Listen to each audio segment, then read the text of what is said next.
Welcome to the Craft to Career podcast with Elizabeth Chappell, where every week we dive into how you can turn your craft into a successful career. Get ready to have the career you've always dreamed of. Hello, and welcome to episode 29 of the Craft to Career podcast. I'm excited to read this week's review. It comes from a current student in my pattern writing course and a dear Instagram friend. We will meet in real life one of these days. It comes from Liza Taylor of at Liza Taylor Handmade. Liza says, "My favorite podcast. I can't even tell you how much I love this podcast. Elizabeth is such a savvy businesswoman and is so open with her business knowledge. I walk away from every podcast having learned something that I can apply to my own business, and I'm so grateful for that. This is a must listen for any creative entrepreneur out there wanting to start or grow their business." Liza, thank you so much. And if you haven't seen Liza's account, it is absolutely beautiful. And I can also say that I've seen some of her work of patterns she's creating, and she's got some great things in store. So Liza, thank you so much for that review. If you also want a shout out and you are enjoying the podcast, leave a review along with your Instagram name or your name, and I will read that and give you a shout out on the podcast. So this week, I invited a guest, Heather Sager, and I don't normally get super nervous when I record a podcast, but I will say I was nervous for this one. Heather is a public speaking coach. And so here I am, public speaking on my podcast, and the guest is someone who helps people improve their public speaking. Not to mention, she's just super dynamic, and she has worked with someone who I have heard personally public speak, and their public speaking was just, phenomenal. It blew me out of the water. So when I found out that that speaker had used Heather as their coach, I was like, oh yeah, okay, we are going to have her on the podcast. I need to learn all that I can from her. So I cannot wait for you to meet and hear and learn from Heather Sager. So let's jump in and meet Heather. All right, Heather, I am so excited to have you on the Craft to Career podcast. Me too. We're finally doing it, Elizabeth. I know. Well, and just so my listeners know, I was in Amy Porterfield's DCA, Digital Course Academy, and Zafira is a copywriter. She was a guest. And when she spoke, I kid you not just me, but everyone who was in that listening to her speak was just mesmerized. And then I found out that she had hired you as a coach to help her prepare to speak. And I was like, okay, you've got to come. You've got to come on the podcast and tell us your secrets. And so for our listeners, can you share a bit about what you do, what your career is? Yes. Okay. I love this. Love Zafira. Oh my gosh. We developed such incredible stories for anybody else who listened to it. Oh my gosh. The eyebrow story will go down in history as one of my favorites. Yep. So technically speaking, I'm a speaking coach. I work specifically with entrepreneurs in the online space. So people who are creating digital courses, programs, coaches, or service providers, but they're building some kind of online presence. And my specialty is helping people get really comfortable talking about their expertise and their topics in a way that drive results in their business. So it's not just about getting better technically speaking with communication. It's about developing your ability to be persuasive, to be what I call magnetic in how you show up so that other people love being around you and they get a lot of value in the interactions with you and then want to work with you. Okay, I need this. So how does someone hire you? Do you do one-on-one coaching? What do you do? Yeah. So here's what's funny is I started in the space. I'm a former executive turned entrepreneur. I spoke on stages for years. And when I started in the online space, my goal was to create a digital course to teach other executives how to not be so boring on stage or even running a staff meeting. Cause oh my gosh, poke my eyes out. Corporate meetings were so terrible and I did them differently. And people loved my meetings and how I would present at workshops. And so when I started in the space, I thought, man, okay, I can do that. And then very quickly I learned I hated working with corporate companies because the emails and the back and forth and oh my gosh. And I realized that who I wanted to work with was other entrepreneurs just like me because I wanted to feel awesome when I jumped on a Zoom call and work on a client and be able to use stories about threading your eyebrows, or how, when I worked with Tyler McCall, we talked about this camping story for him when he was at camp as a kid, and just using kind of personal quirky things to elevate our brand. So I work with people one-on-one, whether it was Zafira or Tyler. I've worked with Tarzan K or Scarlett Cochran. I work one-on-one with people, but most often I work with people in my program. So I've used the stuff that I do one-on-one, and then I've created a group coaching program that's open for open enrollment year long. And I help people get their stories down. How do they talk about their own signature story? And then how do they craft their core messaging, which is, what should I talk about on repeat to drive hunger and desire for my programs? And then how do I show up on podcasts like this, or virtual summits, or heck, even confidently do your live streams on Facebook or Instagram? So Speak Up to Level Up, that's my main program that I jam out all day long with business owners. Okay. Okay, so a couple of questions. I have all these questions. So those who have not heard the eyebrow story with Zafira, let's just rest assured that it was amazing. Somehow she talked about threading eyebrows that translated to, oh my gosh, I need her as my copywriter. So how did you pull that story from her? Like, how do you do that? Okay, so we all have our gifts, right? Each of us have our gifts. And a lot of times we don't really realize how good we are at something, right? Until other people are like, how did you do that? So one of my natural gifts is I love storytelling. Over the years, I've studied storytelling. And most importantly, I've learned that, people don't just want stories, right? So, stories, for your audience to know, stories are a really powerful way to connect, but they're also, technically speaking, a really great way to drive engagement, because how our brains work, we get bored very easily. And when information becomes too hard to follow, we tune out. So stories help people tune in without any effort. So stories, technically speaking, are a very solid strategy when you're speaking. But for me, I have found that when a story is, I'm going to say, too on the nose, meaning it's so obvious why someone is telling the story, I feel like it loses the effectiveness of its quality. Like, for example, when someone just shares I was born in Piedmont, North Dakota, and then this happened, and like people go into their life story, we kind of tune out a little bit because we know what to expect, because the story is going to come to this pivotal moment that happened. And that's why we built our program. And now let me tell you about it. Which we all have to have that story, and I teach how to do that. But what I find when we're delivering a keynote presentation like Zafira on Amy Porterfield's stage, I like to use something that I call a sparkly story, which is a story that I find is seemingly not relatable to what's about to happen, because it piques people's interest. It increases the likability factor of, oh my gosh, we're actually more alike than I realized. It pulls a connection between you and your audience. It shows humor.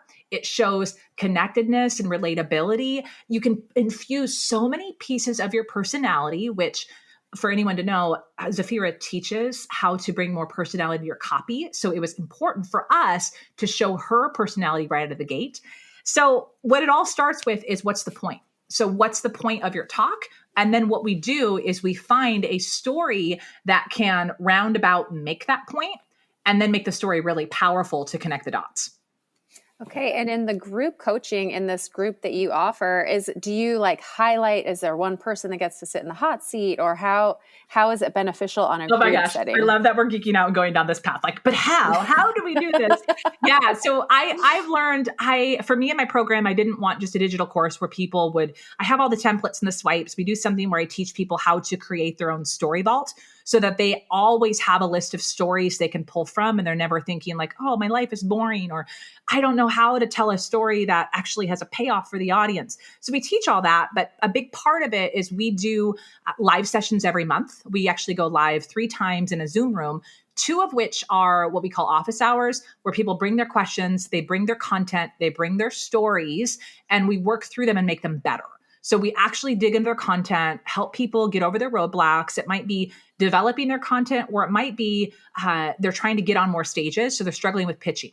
Or maybe they're going to get paid to speak. So we work through, how do we better negotiate their speaking fee? Like, how do they really portray that value to a host or a event planner so they can confidently say, and my fee is $2,200. So we'll work on Mm-hmm. that. And then once a month, we do something that's my favorite called the Level Up Lab, where people actually come and practice the skill of speaking.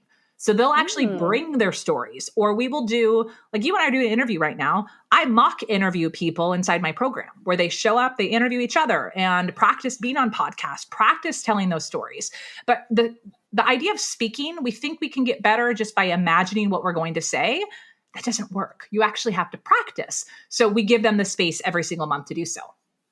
Okay, very cool. And so I'm subscribed to I think it was in your newsletter that you sent this out, or maybe on a podcast, but there was someone who wanted to be a better public speaker, and you listened and it was fine, but there were some grammatical things, some things that you could help her with.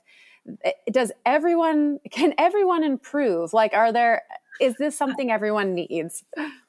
Okay, this is like, I'm imagining a moment like on the E channel with fashion police who could maybe sit on the side of the road and like look at everyone and find something wrong with their outfit and tell them how they can get better. Sure, every single person can improve. Like the skill of speaking, I'm still getting better at it. There are fundamental components that make a really well-polished speaker a really effective speaker. The bigger question is, what do we want to? Do we want to become better speakers? So where I always start with people is you don't have to get better at speaking if you're already rocking your goals. So if you're already happy with the feedback from your clients, the results from your programs, you're happy with how many leads you're getting, you're happy with the revenue in your business. If you're happy with your outcomes, well then heck no, you don't have to do anything different. But the question comes, which what you were talking about was a story of a client who was technically good. She was really comfortable. She was showing up on live. She'd actually done a lot of speaking events. The challenge was she wanted to be at a different level in her business. She wasn't happy with the growth of her business. She wasn't happy with the conversion rates of her sales funnel. She wasn't happy with the lack of booking speaking engagements. So for her, the necessity to get better, i.e., she was using a lot of filler words. Her voice was, how do I say this in a nice way? There wasn't a lot of character to it. She had this really big personality, but when she showed up on a stage, that personality became a little muted because she was trying to be this persona of what she thought professional sounded like versus sounding like herself. And for her, she also went off on a lot of tangents and rambling. And for the goal she had of wanting to be more effective and more memorable, she needed to up-level her skills. So for anyone listening, can you get better? Sure. But the question is, what's the point? What are you trying to do? And could the skill of speaking help you get closer to that goal?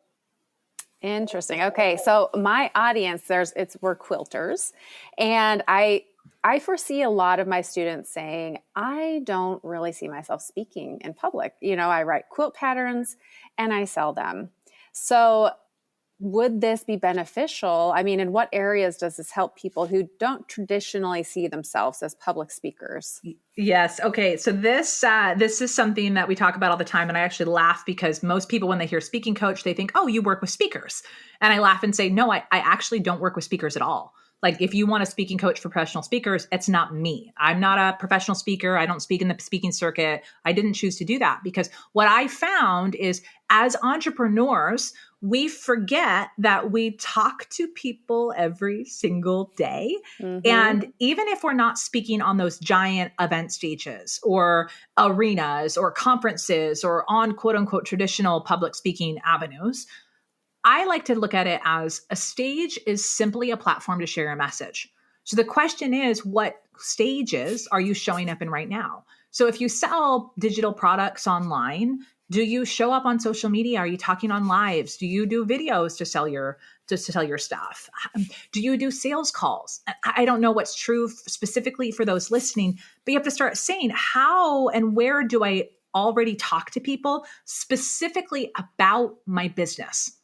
And one of the things that I find most often is if we think about inside paid products or training, when we show up to teach and deliver information, we have to be mindful that the way that we deliver the information either helps someone take the next step or we create more confusion and complication in how we explain things.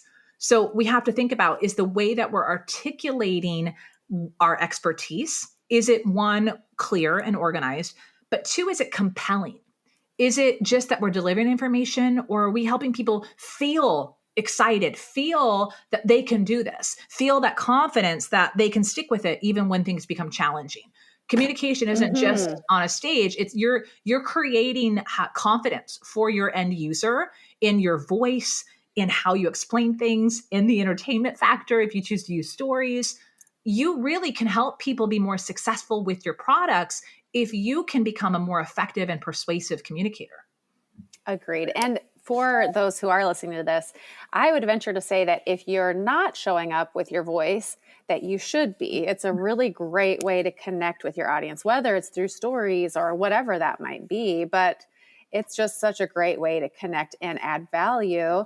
So I'm curious, Heather, if you can show me an example, either with me or with someone you've worked with in the past, where you've pulled out do your magic. How would you pull something? And I'm putting you on the spot here. So put me on the spot, baby. Well, let's give some context. So tell me, Elizabeth, where's someone or somewhere that you might be speaking here relatively soon, whether it's on a social media stage or maybe, maybe it's a podcast episode, but let's make it tangible. What's something that you might be speaking about soon? Yeah. So, okay. One thing that comes to mind. So I offered a course last February, and it was my first time offering it. And the price was probably higher than most people were expecting.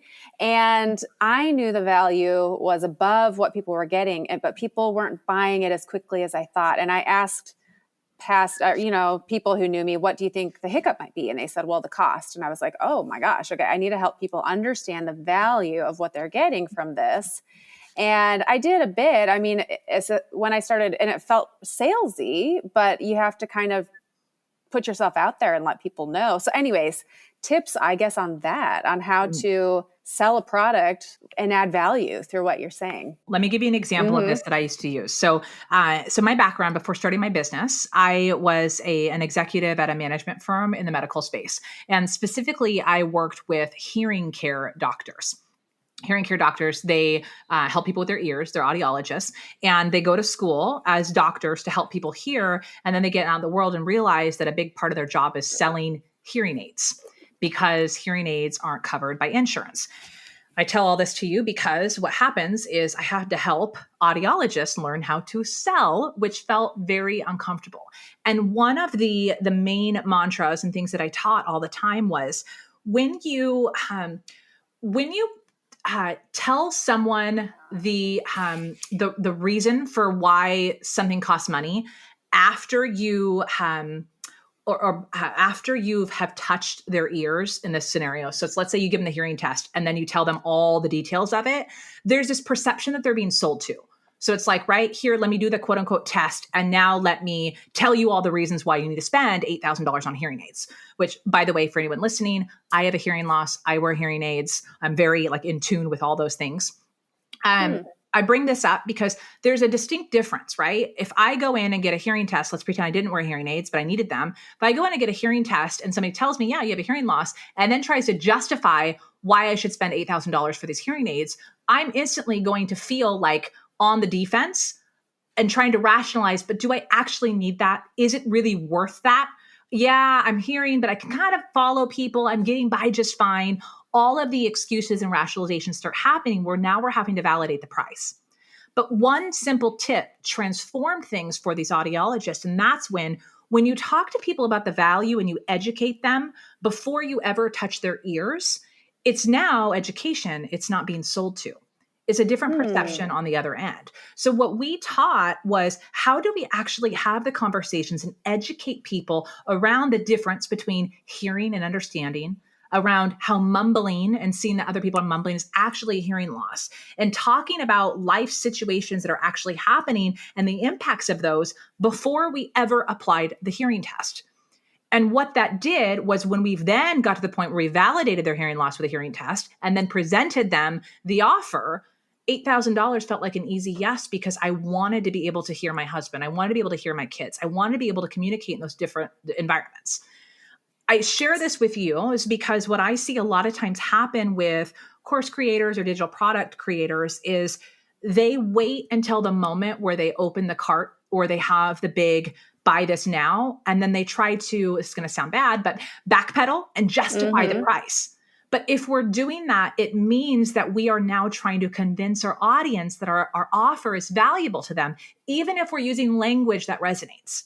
So a small twist that we want to consider is how do we actually educate them on the front end and help them see that the problem that they're having, the struggle they're having is maybe bigger than they thought, the implications of that problem. How do we educate them and equip them with different solutions they can try? How do we build the value and education on the front end so that when the offer comes, it feels lighter? And of course, there's still going to be objections. Of course, people are still going to be like, but what about this?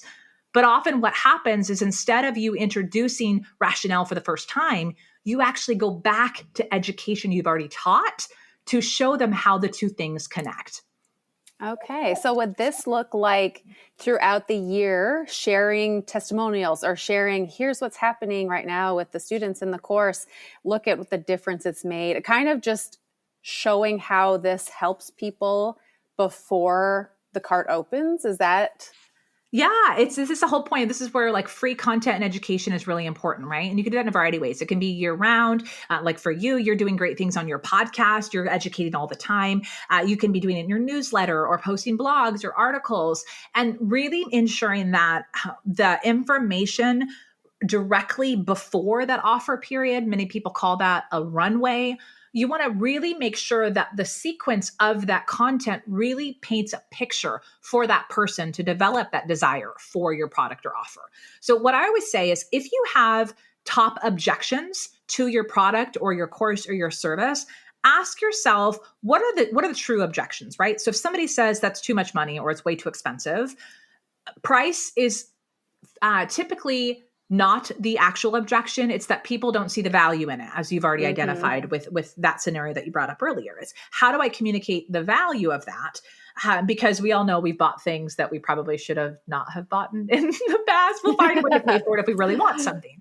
And just look at our Amazon carts. So what we have to think about is if we have objections that are happening, how do we address those objections through education earlier in the customer journey?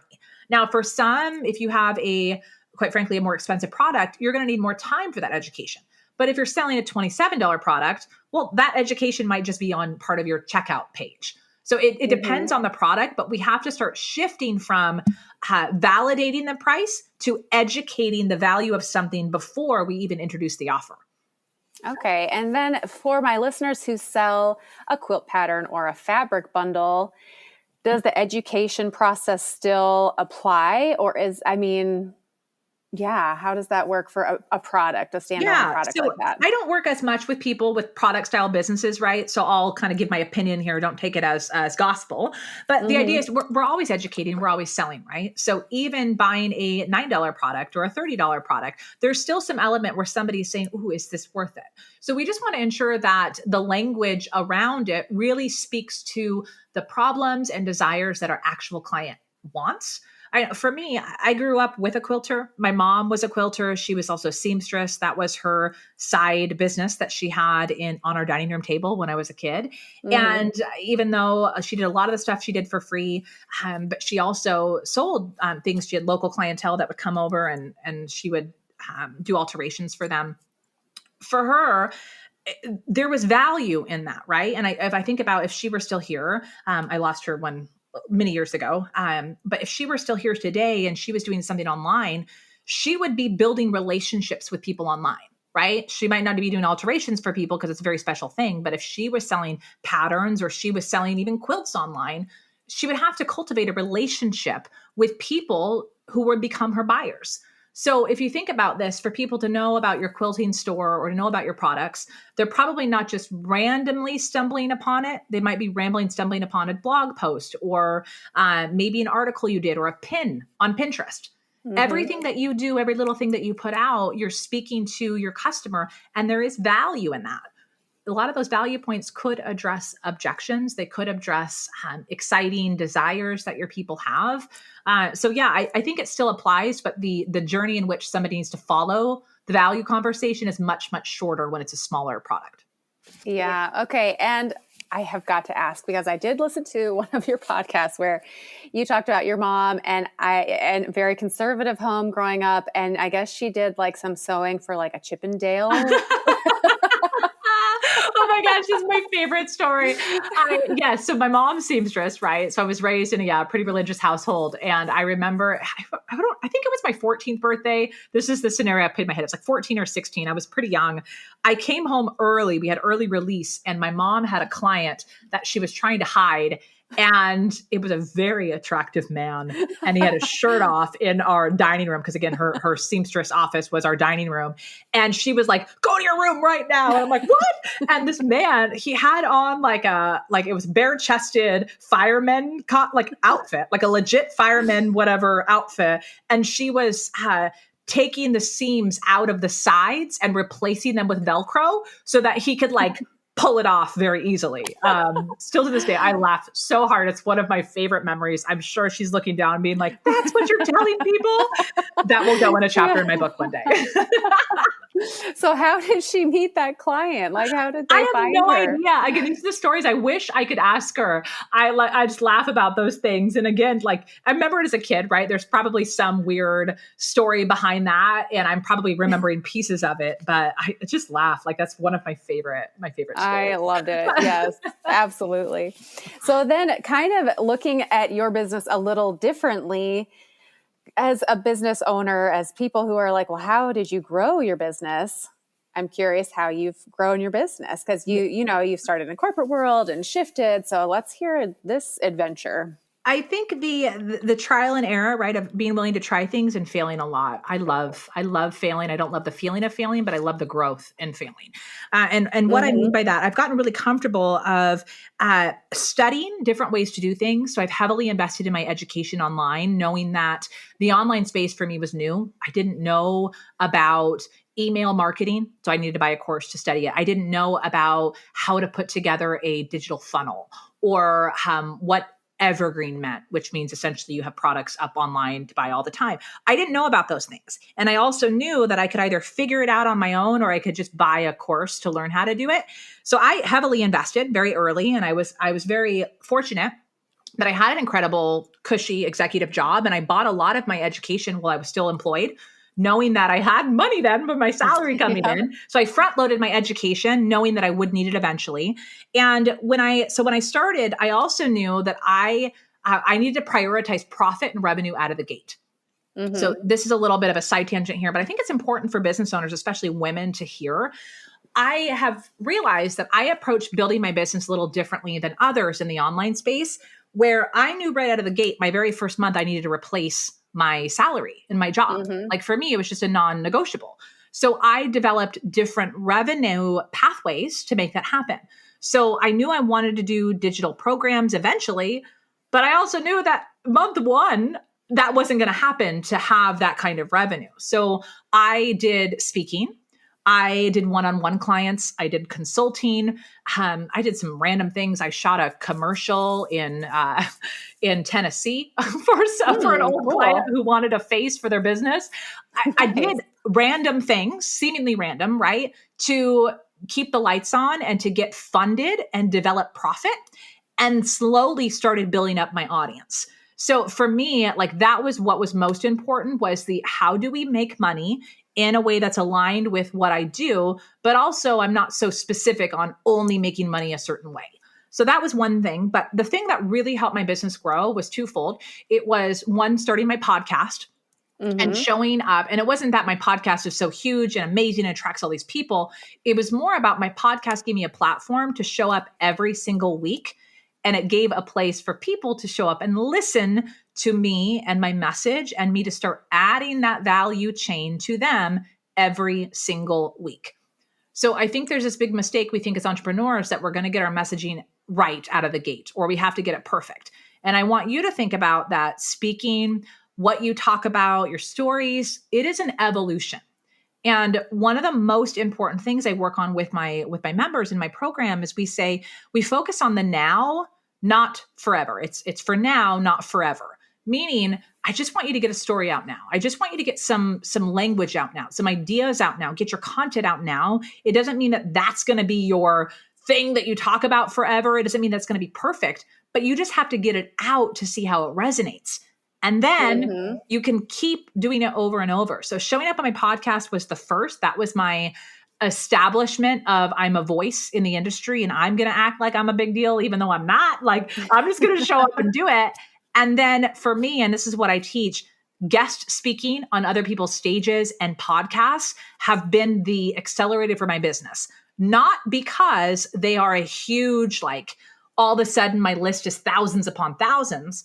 But for me, when I guest speak on a podcast like this, I spend 30 minutes in someone's ear. They get to know me. And for those who are like, man, this chick has some funny stories. Like, I like the way she's talking about this resonates. They come and follow me and they are already closer to buying from me. So not everybody buys, obviously, and I don't expect them to, but they are already warmed up. So I have a very engaged email list. I have really high conversion rates for my products and programs because I don't do cold traffic ads. I do guest speaking as a way to organically grow a following that's engaged and actually wants what I have to offer.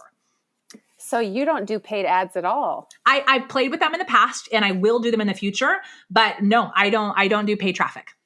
That's very intriguing because I've tried it. It's grown my email list, but it's not the engagement. So I like hearing different ways, creative ways to think outside the box to grow your audience. I like to focus on, I would much rather have a smaller list with higher conversion rates than a very large list with low conversion rates for a variety of reasons. But I'm a big fan of intentional visibility and focusing on quality growth versus just going off. I don't accept the industry standards of a 1% or 3% conversion rate.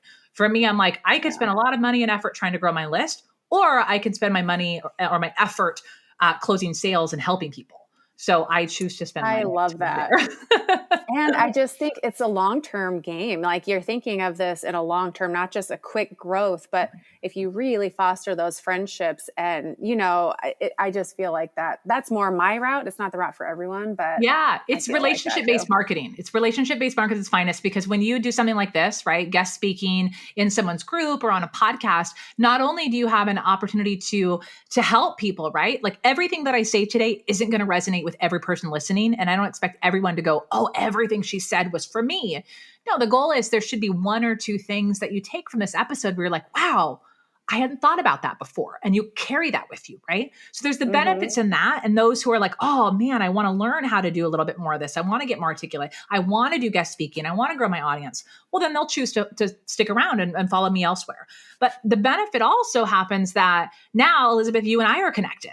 And you and I are spending this time together where now I'm excited to learn more about what you do. You're probably excited to learn more what I do. And now we've fostered a relationship that could turn into referring partnerships or joint ventures or just me being able to be like, oh, I know this person over here. You got to talk to Elizabeth on the podcast. We just talk about each other.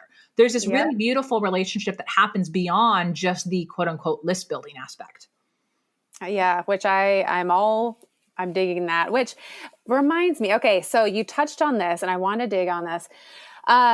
You took courses and I'm assuming that it was pricey based on, you said I had a corporate job and so I could upfront the cost, but I'm curious two things. One, who your biggest mentors and helpers have been. And two, if you can just touch on, because there is this fear that I see with everyone, this fear to invest. I want to earn money with my business before I invest money, but I've seen it myself and everyone I've had on this podcast who is successful has invested money in their business and they find their people who guide them because not everyone's equal. Not every teacher is going to be the right fit or the right lessons offer value, but yeah. So your mentors and then paying to see success? Okay, I'm going to actually start with the second question and then we'll move into the mentoring Okay. piece. So I have a different perspective than a lot of people, and it's directly because of my experience. So my role in my old job as an executive, I was the VP of Learning and Development, and my job was running the training team, running the events team where we ran live conferences and virtual training for all of these doctors and their teams that we worked with. So my job was literally to persuade people of the power of professional development. That was my job, right? So Wow, okay. I learned, Speak right? up, yeah. I had to convince these doctors. They had their own independent practices. We offered the training for them, the training support for them and their teams to learn how to better engage patients, better run their businesses, all those kinds of things. And even though technically speaking, people wanted training, persuading them to spend money to fly to a conference, to finish the digital learning, that was a conversation. So my professional career has been the power of professional and personal development. That the reason why I was so successful, I mean, I started that company as an event coordinator and I skyrocketed my way up that ladder to an executive over my time there. I was there a decade. And for me, the reason why I was so successful is because I invested in my own personal development while learning how to articulate the value of professional development. So when I came in the space, I already came in with the idea that growth happens through learning. That is how success happens, in my opinion. We're always learning. We should always be finessing our toolbox, figuring out what skills do we need, learning more about ourselves and how we communicate. That is ingrained in how I show up. To me, career and growth go hand in hand. So for me, it was never a conversation around, oh, I know everything, I don't need learning. It was which skills do I not have that are going to become hazardous towards my success? Meaning, like right out of the gate, I need to learn how to write email copy. I need to learn how to write newsletter type email. I need to learn how to sales emails. I need to learn how to run webinars that are sales based, not education based. I started asking the questions, not where do I suck? Well, kind of where do I suck, but what are the skills, right? We build a skills list. And what I find a lot of times for entrepreneurs is we get so focused on this idea that we have to know all the things and it becomes very emotional. And I like to bring things back around. If I want to grow my confidence, it's through growing my skills. So I make a list of what are the skills I need to be successful in this next 6 months or 12 months or whatever time frame we set, right? So I did that very early on. I signed up for programs. This is years ago. I signed up for StoryBrand because I wanted to learn more about the storytelling aspect for brand building. I signed up for Copy Cure, which is Marie Forleo's copywriting program, because I wanted to learn more about how copy is different than just writing, right? So those were very early investments. I also took some of Michael Hyatt's programs. So that was like the very early journey. And then when I launched in the space, one of my big mentors early on, we mentioned earlier, Amy Porterfield, she was that podcast in my ears when I made the decision to leave my corporate job. I was on maternity leave.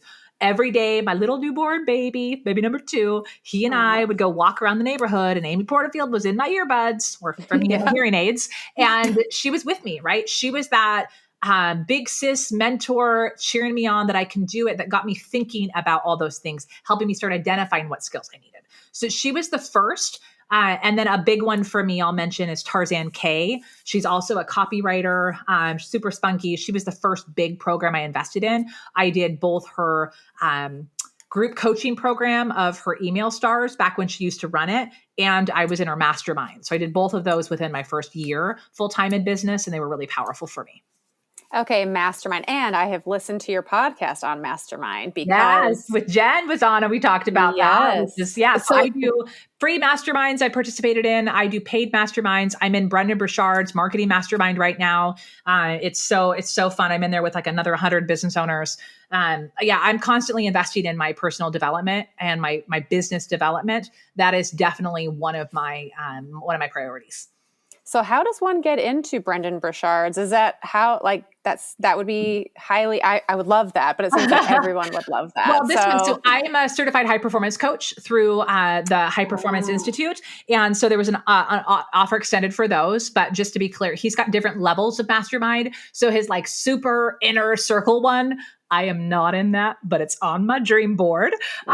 So this one was one that he opened to the public last year. And I don't know if he's doing it again this year, but I highly recommend it. It's been great. He teaches a playbook every single month on different marketing tactics, and you get a network with some really incredible business owners.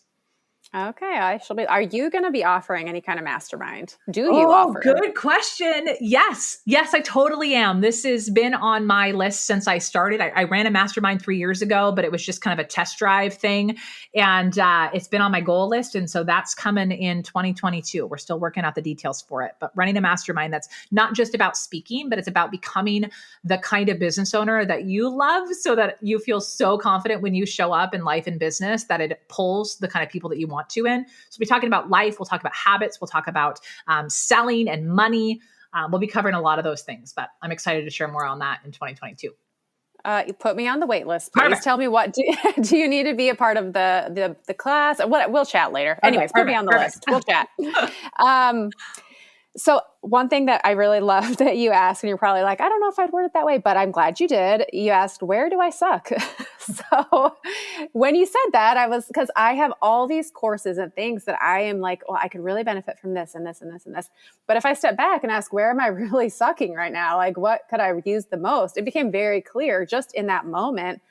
That's the one I need to do, because that's where I'm hurting the most, Yeah. So I really like that question. Yeah. And the question is, right, is the backup question to that is going, but is this something that I actually need to do, or would be more powerful to hire out? So one thing I do want to say for anybody listening, I made the decision very early in my business to outsource 2 things.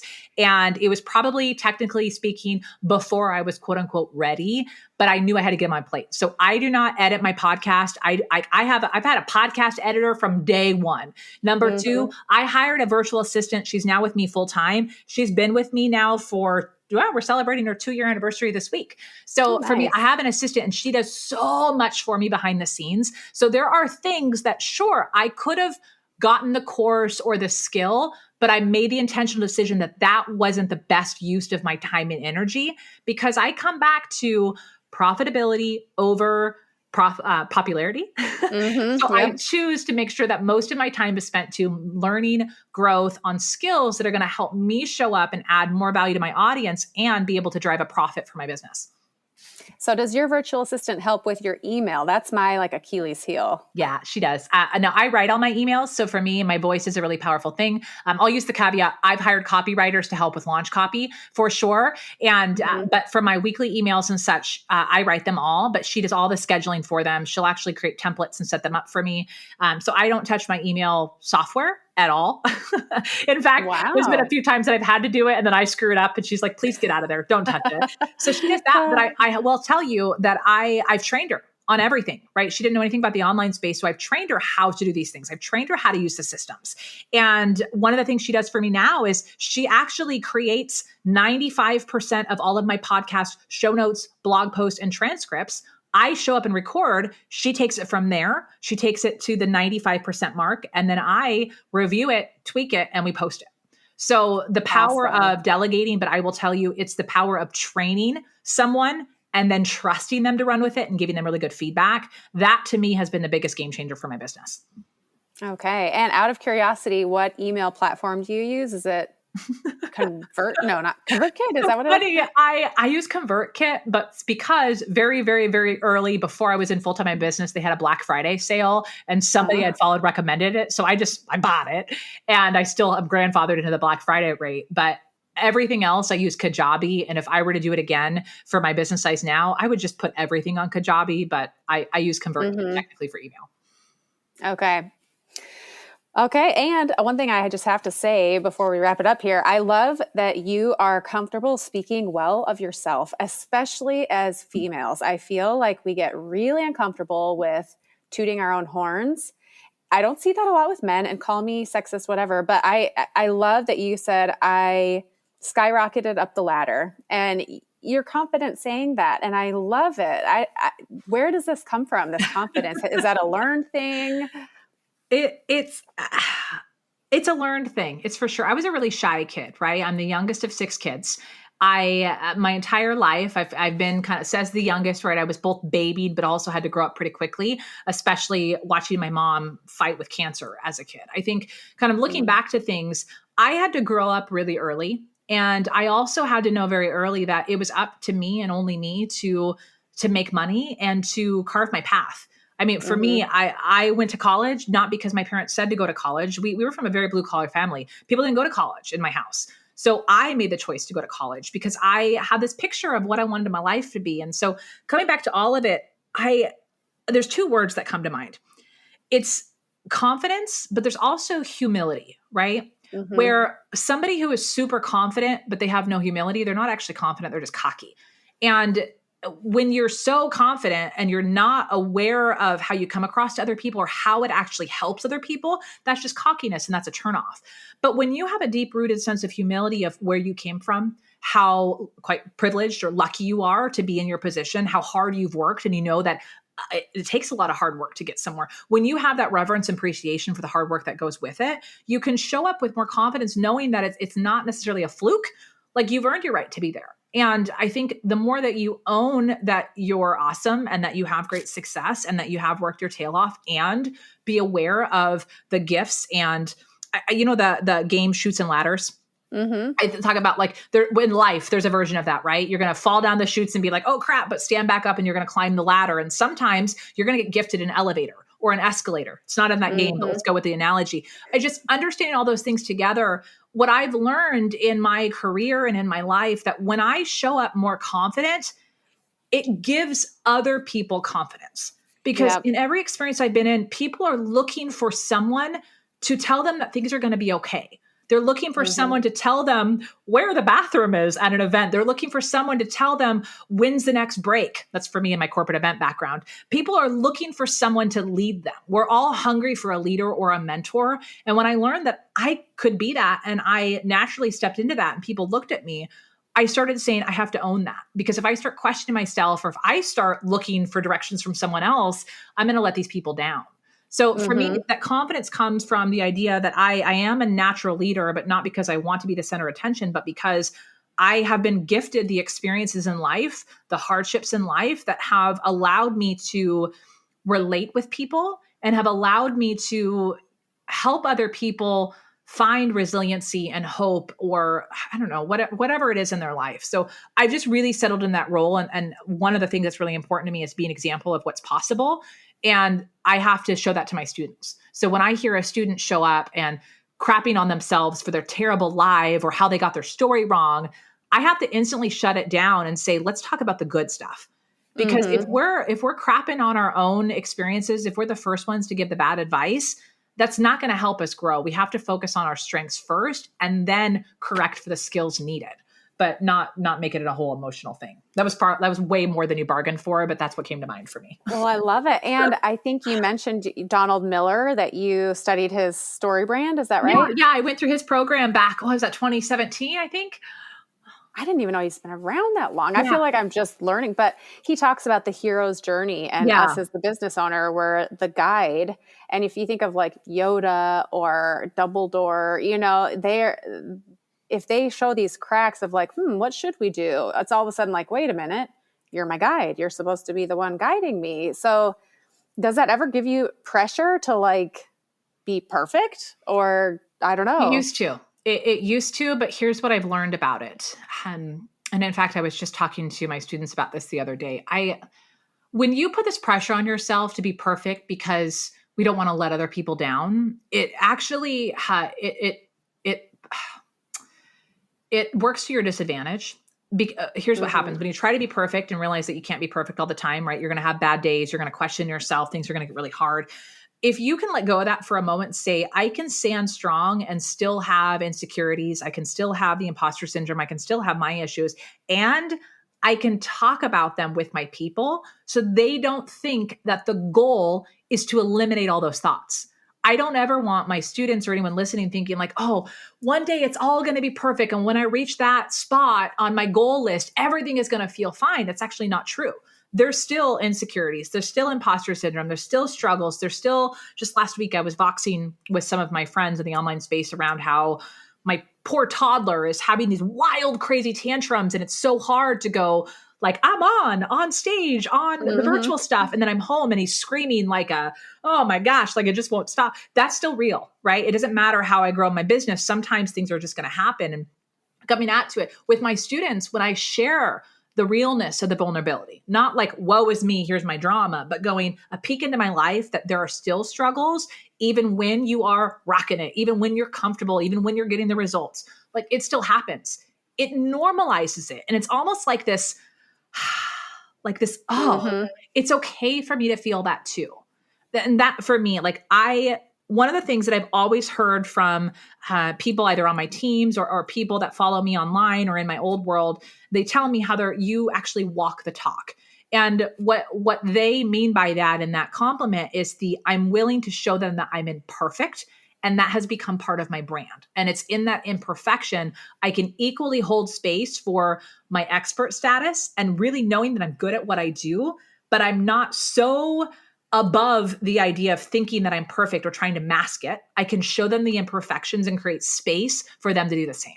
Which I think is what drew me to you. It's very refreshing to find people who are real and can share the good and the bad, but healthy ways to manage it. And anyhow, it's very refreshing. So I really am glad that you shared that. Thank you. Thanks. Okay, so to wrap things up, I have some rapid fire questions for you. Are you ready? I am ready. I've been excited for these. Good.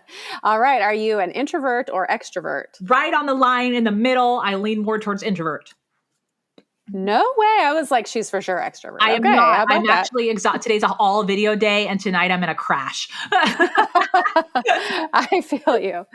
Okay, dream vacation, beach, city, or mountains? Okay, I'm going to break all the rules. I would do all three, and we just did this recently. We took a 3-week vacation as a family that was in the city, the beach, and the mountains. So we actually like all of them. That's why I live in Portland, is because it's in the city. We're an hour from the beach. We're an hour from the mountains. Okay, you rule breaker, you. I am. Okay, what's your favorite thing to do to veg out and relax? How do you relax? I love reading. I love reading both personal development business books, but I love a good novel. Book of the Month Club is like my favorite guilty pleasure. I love reading like detective murder mysteries based in London. I don't know why that's my weird thing, but there London. we go. Okay, very fun. So on that topic, what is a book that you think everyone should read? Oh, okay. I am a book lover. I have a big list. So let me go with one I read recently that I really, really enjoyed, especially since we're talking to people who are in the online space. It's Evan Carmichael, Built to Serve. And the reason why I recommend that one is I feel like he does an exceptional job really encapsulating what it's like, this idea to have a big mission to want to help people, but also how to get your message out in a way where it resonates and therefore you can become effective in selling your business. So I love Built to Serve. It's a really, really phenomenal book, and I'm a big fan of Evan. Okay, well, I'll put that in the show notes too. And if people want to find you, where's a good place to find you? Yeah, well, the best place, the HubSpot, is at my website, heathersager.com. But I'm also all over the place on social media at the Heather Sager. And I know we talked about speaking today. We talked about this needing to be perfect, but it doesn't actually happen. One of the things I'm working on right now, it's not out yet, but I want to give your audience a teasers. I'm working on a free training to help with filler words and how to sound more professional when you show up with your voice. So if that's something anybody wants to grab, it's totally free. It's not done yet. So if you just send me a direct message on social media and just let me know you heard me today and give a shout out to Elizabeth, I will definitely send you that link when it's ready here in the next couple weeks. Awesome. Well, thank you so much. This has been so great. Thanks so much for being here, Heather. You're welcome, Elizabeth. I am so excited to help you work on your eyebrow story in the future. Yeah, same. Okay, thanks. Bye. Bye. Heather, thank you so much for being on the show. I absolutely love chatting with you and hearing the tips, putting you on the spot, and I can't wait to work with you in the future. If you enjoyed this week's episode, be sure to rate the podcast. Let me know what you're enjoying about the show, if there's anything you'd like to hear more of. Thank you so much for being here, and I will see you next week on the Craft to Career podcast.